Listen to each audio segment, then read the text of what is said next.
e kia ana te kōrero, mai I makete, ki tonga riro maungano, ko te ara te waka, makatu te ihu, rotorua te tāhere, tauko te hei o te tāhere, ko tōna tūko te tangata.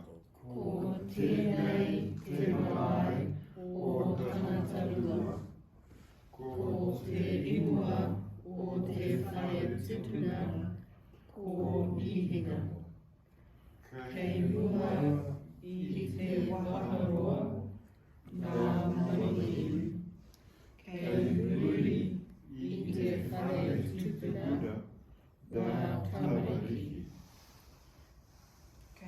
Ko tēnei te roto nui a kahu mata mōmoi.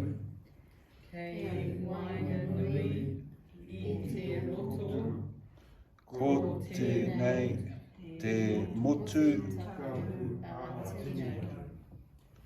kei te taha māui o te roto, ko te tata, te maunga, kei te taha matatu o te roto, ko tararu te maunga.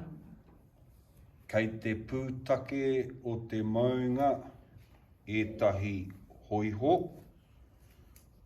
Kei te tihi o te maunga, tētahi nanikoti.